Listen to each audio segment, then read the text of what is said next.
자, 시민 여러분, 우리가 비록 지금 이 자리에는 소수가 모였지만 여러분이 세상을 바꿔줄 이 나라의 주인이죠? 네! 여러분, 저는 아무것도 가진 것 없는 사람이면서도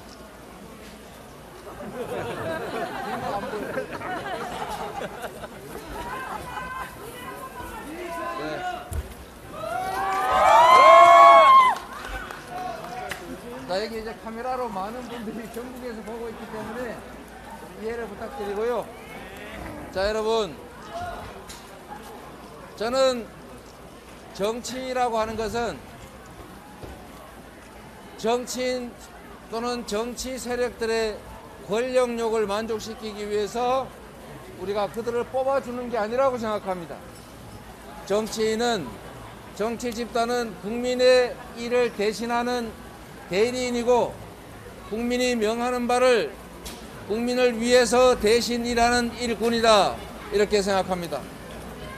그래서 정치는 결코 특정 정치 세력의 사적 이익을 위해서 권력을 남용해서는 안 되는 것입니다. 동의하시죠? 네! 그런데 이 나라를 공정하게 유지할 최고 보루인 사법 권력을 사적인 용도로 남용하면 이 나라 국민들은 대체 어디를 믿겠습니까?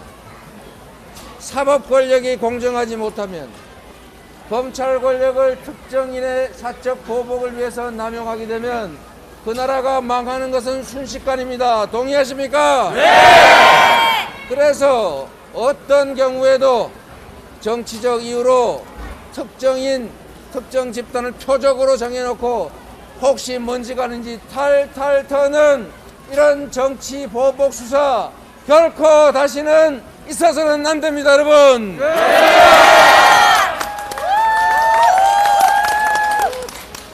정치는 통합을 향해 가야 합니다.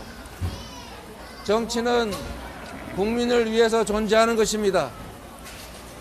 나라가 가지고 있는 인적인, 물적인 모든 역량을 최대치로 동원해서 오로지 국민들의 더 나은 삶과 국가 사회의 발전을 위해서 사용되어야 됩니다.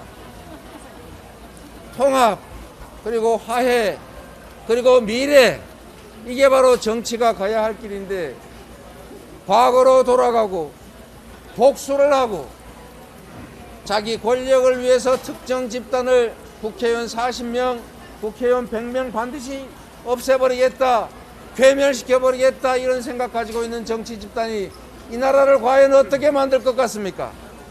우리가 이 정치 보복의 더 아픈 추억들을 아직은 잊지 못하고 있습니다. 11주년 노무현 대통령께서 그 험한 길을 가셨습니다, 여러분. 우리가 지켜주지 못했다고 후회했습니다. 다시 지켜주지 못했다고 똑같은 후회를 2번씩 반복할 것입니까, 여러분? 아니요! 결코 반복돼서는 안 될 나쁜 역사입니다. 검찰은 국민이 선출한 직접 권력의 지위를 받는 임명 권력입니다. 권력은 국민에게 지휘받아야 합니다. 국민의 명령에 복종해야 합니다. 임명 권력은 선출 권력에 복종해야 합니다. 법과 국민의 뜻을 어긋나서는 안 되는 것입니다. 그런데 과감하게 대한민국 헌정사에 없는 대통령 후보가 대놓고 정치 보복하겠다고, 보복 수사하겠다고 말하는 이 세상, 여러분들이 이대로 방치할 것입니까? 아닙니다! 결코 그런 세상을 다시 만들면 안 됩니다. 우리가 짧은 시간, 한정된 자원을 최대한으로 동원해서 우리가 닥치고 있는 이 위기를 극복하고 오히려 이 위기를 기회로 만들어서 우리 국민들의 더 나은 삶을 향해 가도 부족할 판에 이 소중하고도 이 중요한 국가 권력, 사법 권력을, 검찰 권력을 사적 보복을 위해서 특정 정치 세력의 괴멸을 위해서 사용하겠다고 하는 것이 과연 온당한 일이냐? 이건 우리 국민들께서 판단하실 것이고 우리 국민들이 심판할 것이라고 믿습니다, 여러분.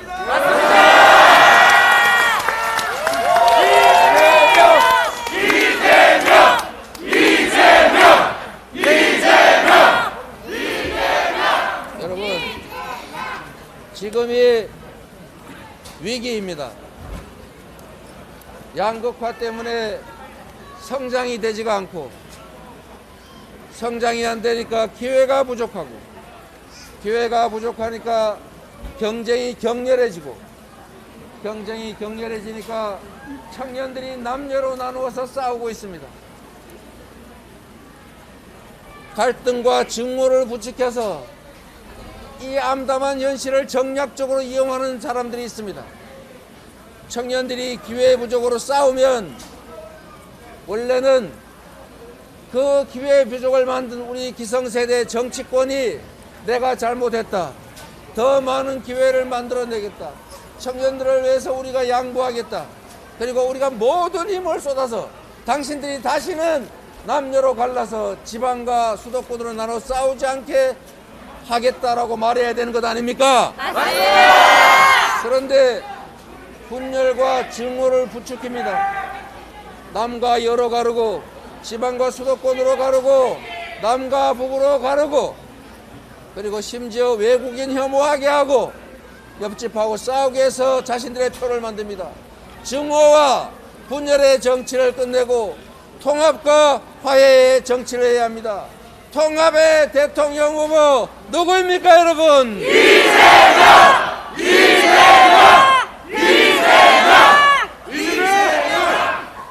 위기를 기회로 만들어서 세계적인 이 위기 국면을 대한민국이 선도국가로 나아가게 만들 사람이 필요합니다. 위기에는 위기 극복을 위한 총사령관이 필요합니다. 어려운 시기에는 유능한 리더가 필요합니다. 정확하게 미래를 예측하고 국민의 힘을 합쳐서 위기를 기회로 만들어서 새롭게 성장하고 더 나은 세상으로 나아갈 기회.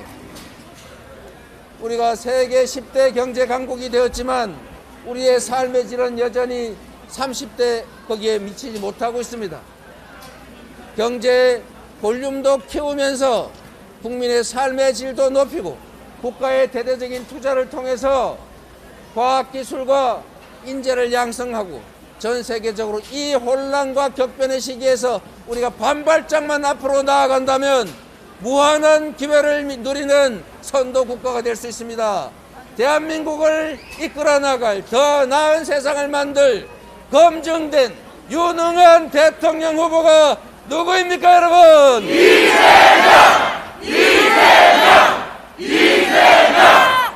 여러분, 개인이 무능한 것은 개인이 책임지면 충분합니다. 그런데 공동체의 운명을 책임진 리더, 지도자의 무능함은 공동체를 망치는 죄악이자 재앙입니다. 여러분, 동의하십니까? 네! 무지와 무능은 자랑이 아닙니다. 물어봐서 할 수 있는 게 아닙니다. 지도자는 남들이 가지 않는 길을 앞서가야 하고 위험한 길을 회피하지 말아야 하고 국민이 가지 않더라도 먼저 갔다 와서 안전한 길임을 보여줄 수 있는 통찰력이 있어야 합니다. 무능한 사람이 유능한 사람을 써서 국가 경영을 하겠다, 이것은 있을 수 없는 일입니다. 유능해야 되고 현명해야 하고 공익적이어야 하고 그리고 오로지 국가와 국민에 충성할 수 있어야 합니다. 맞습니다. 위임받은 권력을 오로지 국민을 위해서, 국가를 위해서 사용하고 국민의 더 나은 삶이 오직 공직의 유일한 목표인 사람이어야 합니다. 맞습니다. 저는 성남시, 경기도 이 작은 지방정부를 운영하면서 작은 권한으로 큰 성과를 만들어냈고 그 점을 인정받아서 여러분이 이 자리까지 불러주셨습니다. 오로지 검증된 실력, 실적으로 증명된 실력 때문에 이 자리에 불러준 거 맞죠? 맞습니다. 저는 성남시에서 기업을 유치하고 빈터에 기업들이 들어갈 수 있게 이익을 주고 그 이익의 일부를 지역으로 환원했습니다. 그래서 두산 계열사도 빈 공터 30년 방치된 폐허에다가 두산 계열사 7개 유치했습니다. 안타깝지만 현대중공업 R&D 센터 고급 인력 5,000명이 근무하는 R&D 센터를 치유지 싸게 빌려줘서 유치했습니다. 잘한 거 맞습니까? 네! 윤석열 후보가 새만금에 가서 이렇게 말했습니다. 땅을 공짜로 빌려주거나 엄청난 인센티브를 주어서라도 기업을 유치하겠다. 좋은 말이죠? 네! 그런데 성남시가 기업을 유치한 걸 두고 왜 기업에게 혜택을 줬냐고 비난을 합니다. 기업이 혜택이 있어야 들어오는 거지. 혜택도 없는데 억지로 데려오는 거는 이거는 기업 유치가 아니고 기업 납치인데 이게 가능이나 한 일입니까, 여러분? 똑같은 상황에서 다른 말을 하는 사람은 믿을 수가 없습니다. 새만금에서는 혜택을 주겠다고 하고 성남시에서 혜택을 줘서 기업을 유치했더니 특혜라고 비난합니다. 내가 하는 것은 무조건 옳고 네가 하는 것은 좋은 것도 나쁜 거다. 이런 생각으로 이 내로남불로 이 국가를 경영할 수 있겠습니까? 없습니다. 유능함은 국가 리더, 국가 지도자의 최소한의 덕목입니다. 무식한 게 자랑이 아니다. 지도자의 무식함과 무능함은 죄악이다. 여러분 주변에 많이 알려주시겠죠? 네! 여러분 평화가 곧 경제입니다. 맞습니다. 평화가 곧 밥입니다. 맞습니다. 군사력을 강력하게 유지하는 것도 평화를 지키기 위해서이지 전쟁에서 이기기 위해서가 아닙니다. 동의하십니까? 네! 강력한 군사력을 유지하는 것은 전쟁을 일으켜서 이겨버리자가 아니고 결코 전쟁이 일어날 수 없게 막는 것입니다. 그런데 강력한 군사력을 적을 자극해서 상대를 자극해서 전쟁을 일으켜서 이기겠다는 생각을 하는 사람이 있다면 이것은 이 나라의 재앙입니다. 동의하십니까? 네! 한반도의 전쟁의 위협이 점점 올라가고 있다고 합니다. 믿기 어렵지만 전쟁이란 그 결과가 너무나 참혹하기 때문에 결코 일어나서는 안 되지만 조그마한 가능성이 현실이 되기도 합니다. 세계 전쟁사를 보면 전쟁이 일어난 원인이 제일 큰 게 감정이었습니다. 사소한 갈등들이 증폭돼서 전쟁으로 비화했습니다. 그래서 이 평화를 유지하는 것은 정말로 중요하고 지도자의 마인드가 정말로 중요하고 아주 섬세하게 관리해야 하는 것입니다. 대통령 밑에는 외교를 담당하는 사람도 있고 군사를 담당하는 사람도 있고 농업을 담당하는 사람도 있는 것이고 산업을 담당하고 교육을 담당하는 사람도 있습니다. 그런데 대통령이 이 중에 외교에 관한 말만 해서도 안 되지만 군사에 관한 얘기는 육군 참모총장이 할 얘기지 자기가 내가 선제 타격해버리겠다 라고 하는 것이 국가 지도자가 할 얘기입니까, 여러분? 아닙니다. 선제 타격 얘기를 왜 했겠습니까? 안보 불안 심리를 자극해서 표를 얻겠다는 것 아니겠습니까? 맞습니다. 안보는 정략의 대상이 되면 안 됩니다. 안보를 개인의 정치적 이익을 위해서 훼손하면 안 됩니다. 전 세계 선진국 중에 어떤 나라도 안보를 정쟁의 대상으로 삼지 않습니다. 그런데 대한민국은 어땠습니까? 돈 주고 휴전선에서 총을 쏴주면 국민들이 불안해서 우리를 찍으니까 총 좀 쏴다오.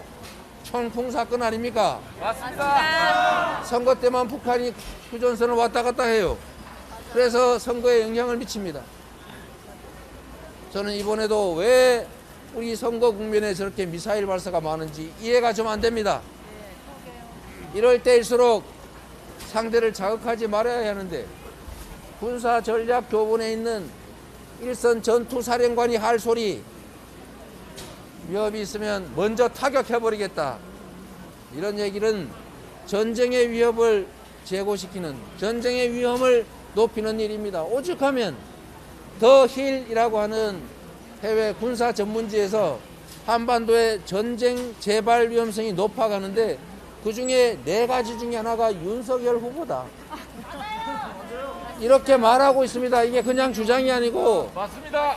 군사 전문지 더 힐은 세계적으로 유명한 권위 있는 잡지입니다. 여기서 쓴 겁니다. 여러분, 전쟁이 장난입니까? 아닙니다. 전쟁이 아이들 컴퓨터 게임에 나오는 게임입니까, 여러분? 아닙니다. 전쟁이 발발하면 단 하루 만에, 교전 하루 만에 170만이 사망한다고 합니다. 전 국토는 초토화될 겁니다. 이렇게 이기는 게 좋습니까, 여러분? 아닙니다. 안보는 싸워서 이기는 것은 하지하책입니다. 싸우지 않고 이기는 것이 중책입니다. 가장 확실한 안보는 싸울 필요가 없게 만드는 것, 즉 평화입니다. 동의하십니까, 여러분?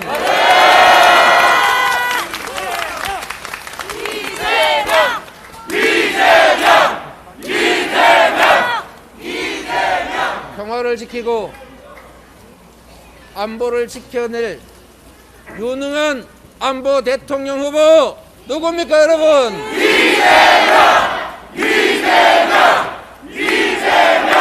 감사합니다. 지금의 이 위기 중에 우리가 당장 당면하고 있는 코로나 위기도 마찬가지입니다. 코로나 위기 이겨내야지요. 제가 이 얘기도 어제 토론에서 드렸습니다만 국민들이 감염돼서 집단적인 위험을 겪을 때 국가 공무원들이 해야 될 가장 중요한 일은 감염을 막는 일입니다. 그렇지요? 네. 감염을 막으려고 할 때 그때 신천지가 얼마나 심각한 문제였습니까? 신천지가 몰래 모임을 수만 명이 해가지고 그걸 신천지를 중심으로 퍼지고 있으면 조사를 해야 되는데, 검사를 하고 격리하고 치료를 해야 되는데 다 숨어서 명단을 알 수 없지 않습니까? 명단을 입수할 방법이 방역법을 위반했으니까 압수수색하는 게 가장 빠르고 확실합니다. 그런데 검찰이 압수수색을 하지를 않아요. 그래서 경기도지사 이 쥐꼬리만한 권한으로 제가 직접 가가지고 신천지 명부 다 입수했습니다. 잘했습니까?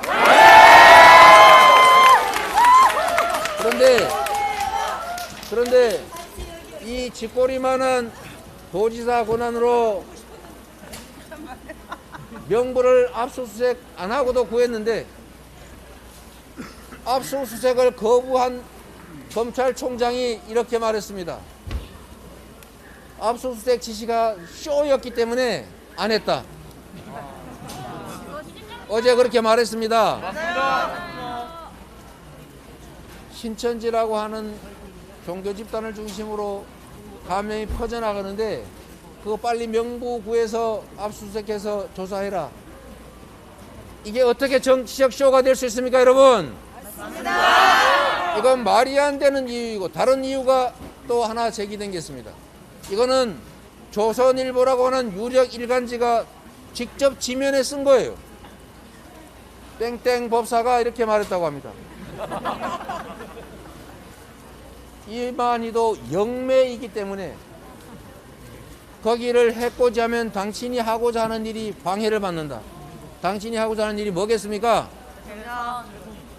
당신이 하고자 하는 일이 방해받을 수 있으니까 하지 말라고 해서 안 했다고 실명으로 기사가 나왔습니다. 근데 지금 그 언론사 홈페이지 가면 기사 있습니다. 포털에서는 잘 안 보입니다. 원인이 있었는데 없어졌어요. 네, 여러분, 국가 권력을 국민의 생명과 안전을 지킨 데 쓰지 않고 사적인 목적을 위해서 썼다면 이거는 대통령 후보가 아니라 통장 후보도 될 수 없는 거 맞습니까? 아니, 어떻게 대구에서 사람들이 감염돼서 병원에 입원도 못하고 집에서 대기하다 사망하고 온 국민이 두려움에 떨 그때 어떻게 압수수색하라는 법무부의 지시를 거부하고 복지부가 반대하니까 안 했다라는 해명도 했었는데 복지부는 오히려 압수수색하라고 요청했다는 거 아닙니까? 그런데 어제는 쇼였기 때문에 거부했다고 합니다. 여러분, 다른 건 다 버려두고라도 공권력을 국민의 생명과 안전을 지키는 데 쓴 것이 아니라 사적인 욕망을 위해서 공권력을 남용했다면 이거는 처벌되어야 될 일입니다, 여러분. 이재명은 쥐꼬리만한 권한으로 압수수색은 아니라도 행정조사로 명부를 확보했고 가평까지 쫓아가서 교주 검사 받도록 만들었고 관련 시설 다 폐쇄해서 제가 그들의 원수가 됐습니다. 아마도 그분들이 윤석열을 찍기 위해서 당원 가입했다는 거 아니겠어요? 맞습니다.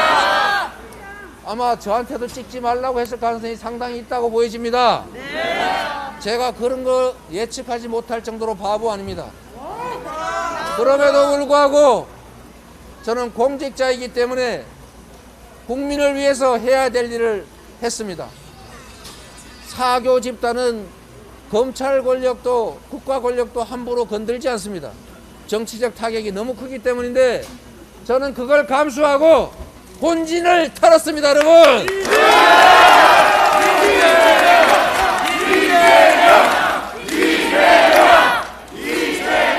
감사합니다, 여러분. 여러분께서 제가 갈 길을 정해 줄 거라고 믿습니다. 저에게 힘을 내라 하지 마시고 여러분이 힘을 내 주십시오. 저를 도와주지 말고 여러분의 일을 하십시오. 저한테 당선되라 말하지 말고 여러분이 당선시켜 주십시오. 바로 여러분이 이 나라의 주인이기 때문입니다.